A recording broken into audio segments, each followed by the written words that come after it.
Rusty here.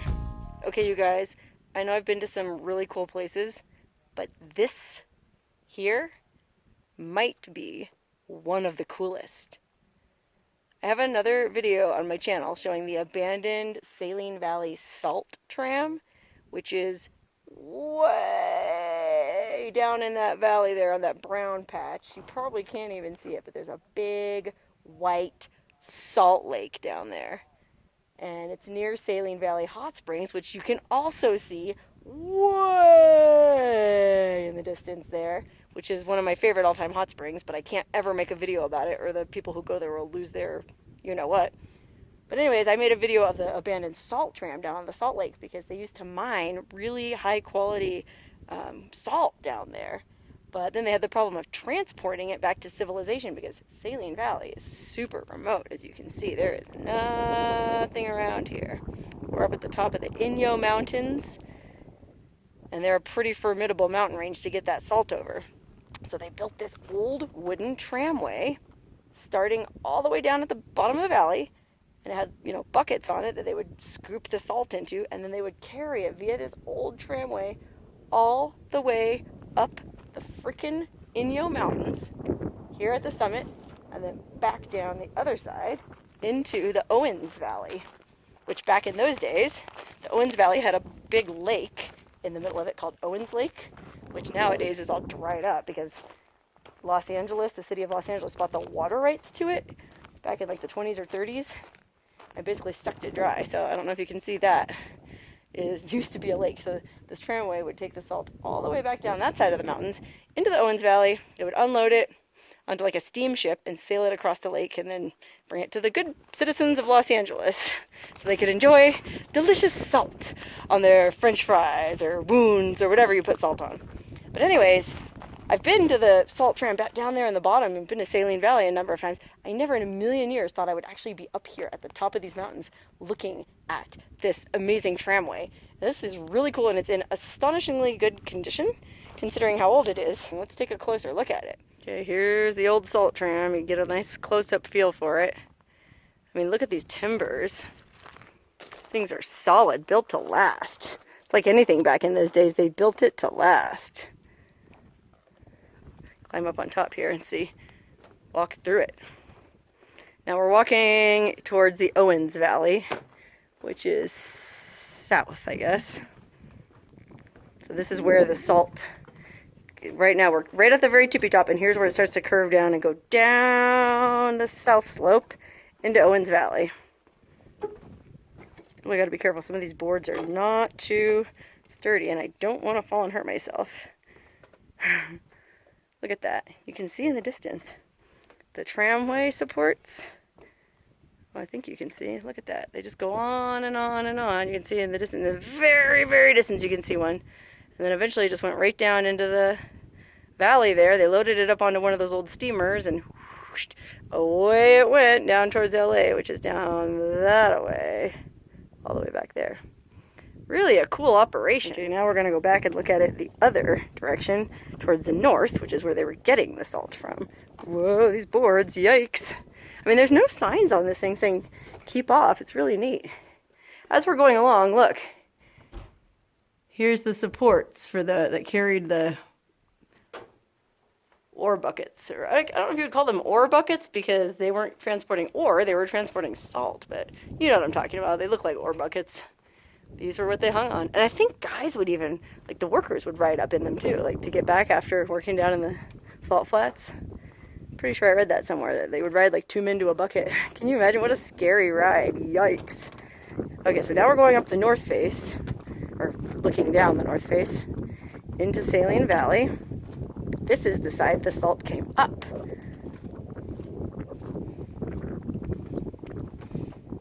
Whoa, yikes, these boards.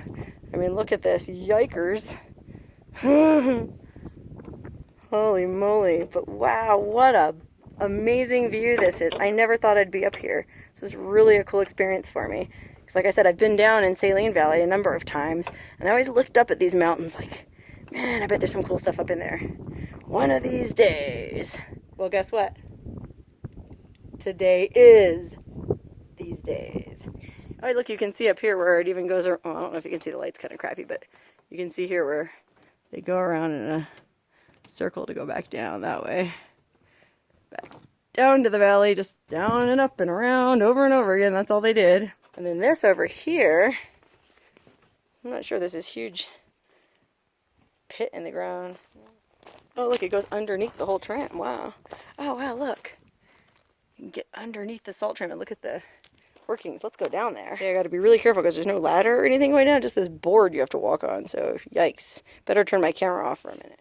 Whew, made it down. That was a little bit sketchy, but I got these, my favorite hiking boots on, these Hoka ones, and they are super grippy. The soles are made out of Vibram, so they're real grippy, and they went down that like it was nothing. Okay, look, now we're down under the salt tram. How cool is this? Hopefully there's enough light to see. Wow, this is the machinery. This is how that old tram worked. Holy moly, look at the size of this. I mean, just to give you a reference.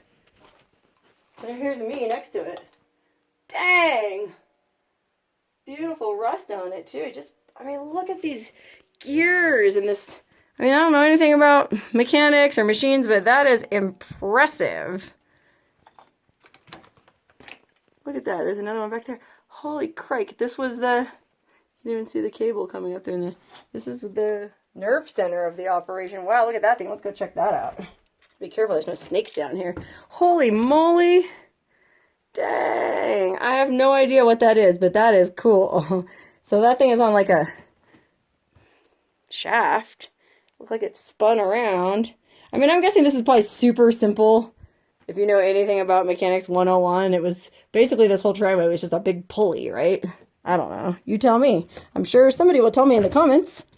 Wow, wowee. This is so neat being underneath that whole tramway that we were just walking on. Cool beans. Okay, now there's a cabin around here as well so this guy had to live up here operating this thing, like maintaining it and keeping an eye on it. And I guess maybe some of the salt workers lived up here too. I mean, if they were riding back up here after their shift. Maybe they rode all the way back down into Owens Valley. I don't know. But let's go check out the tram keeper's cabin. It's the tram operator's cabin. Look, and there's a little informational plaque. It just kind of tells you everything about the salt tram and the restoration of I guess they had to stabilize the summit station and this cabin because they were starting to fall apart like pretty bad. So it's cool that they did that. You know, people came up here and restored this. Unfortunately, it's not a volunteer cabin that you can sleep in. You can see here it says, please do not camp inside of the building except for emergency purposes. So it's not a volunteer cabin, but it's still a pretty cool cabin. Let's go inside and check it out.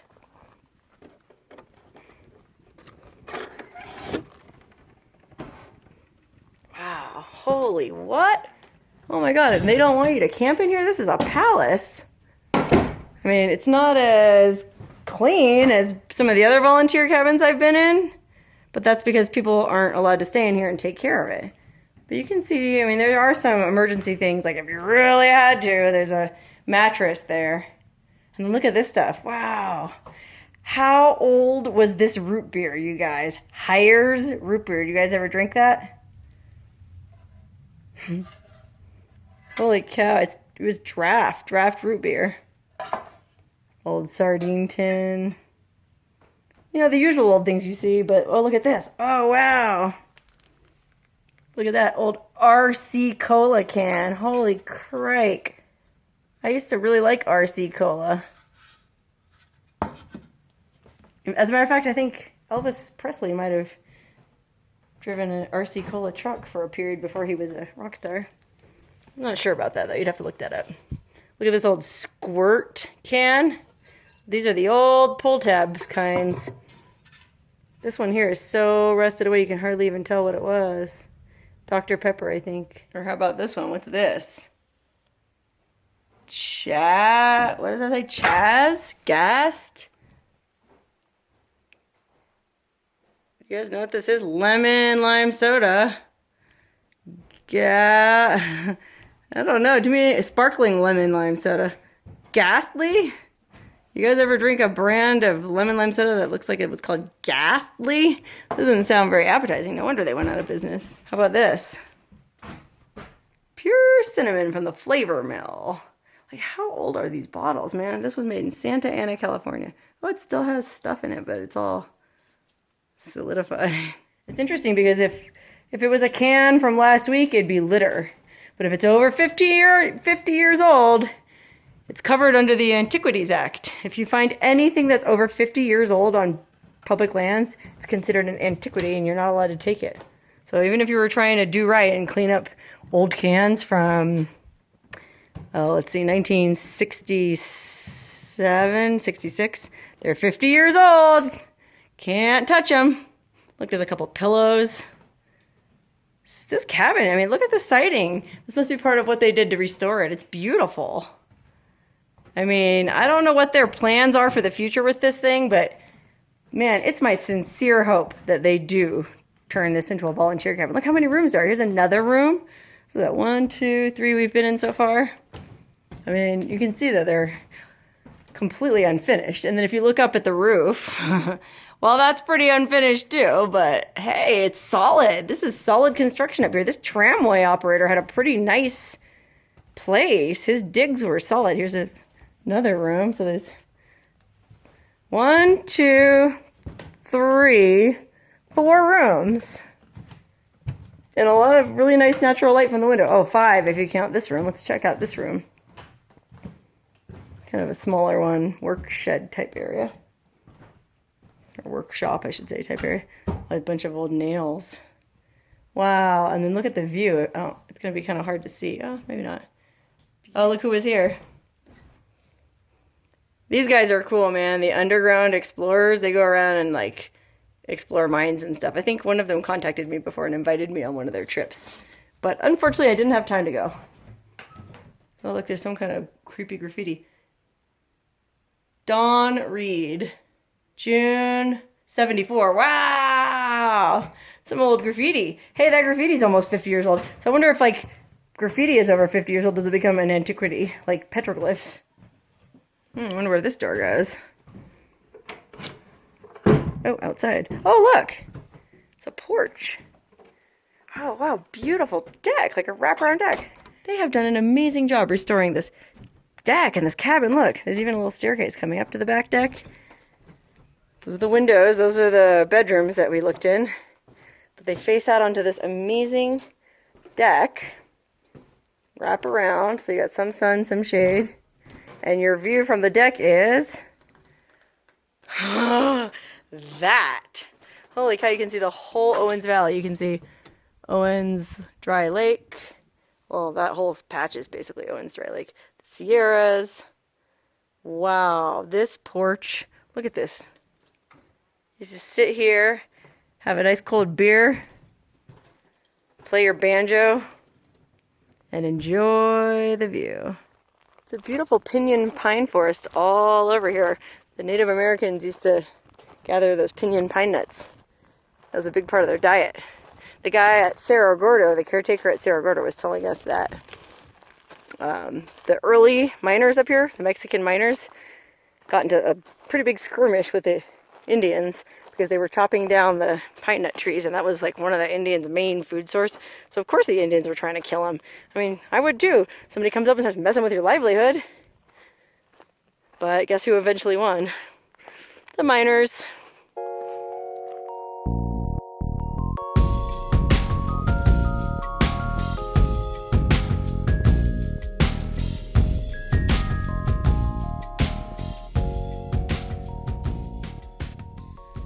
Holy crap, you guys. So the whole reason I came up here to the salt tram in the first place is it's for a kind of like a scavenger hunt. This Canadian group that I sort of do work for. It's a complicated long story, but every once in a while I hike to random places for them and then I get money for it, right? So they sent me a coordinate that was up here near the salt tram, right? So we camped all the way at the top. That's where that salt tram operator's cabin is. That's the summit tram station. That's where we camped last night and where all that other stuff was. Well, the actual GPS coordinate that I had to hike to make the money was all the way down here. It was only under a 2-mile hike, but it took me over 2 hours to do it because it was so rugged. I mean, there's no trail. You're just sort of bushwhacking down some rocks, scrambling. It was pretty hairy. Then you get into this wash that you had to basically bushwhack through. I didn't even have a machete.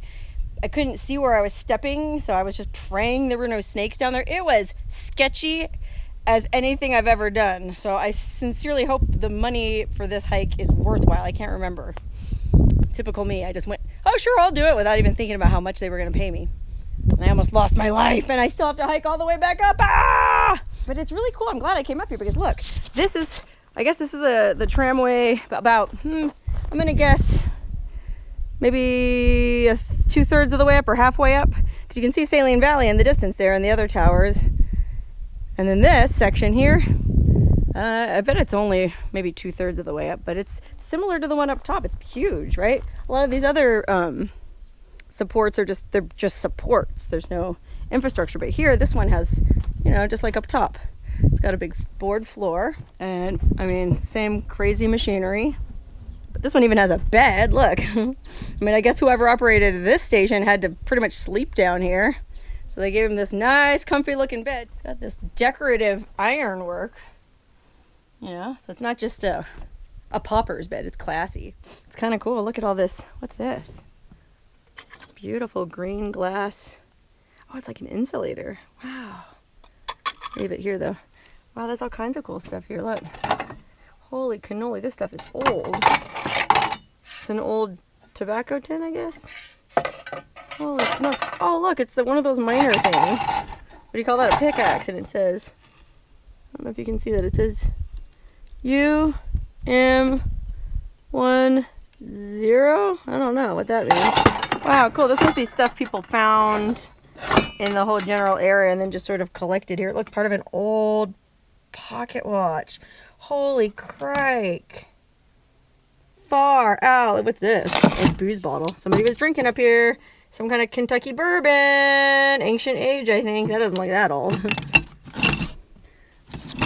So cool. Like, this was so hard to get to. It's amazing that anybody has been up here at all to organize this stuff. Look at this old paintbrush. Yikes. Anyways, I can't stay down here very long, but look at this. There's even a little trail register. Anybody who is ballsy enough to come down here can sign their name in here. So it looks like there were some people here in 2013, 2014, 2016.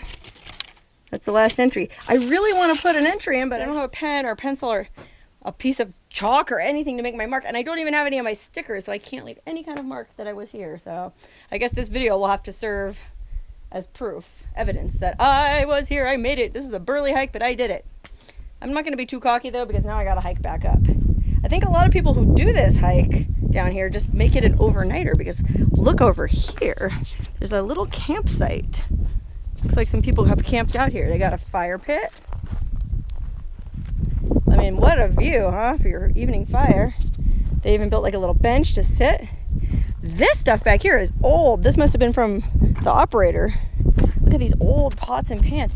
Holy gee, mini, look at this spoon. Ah, now that's an old spoon.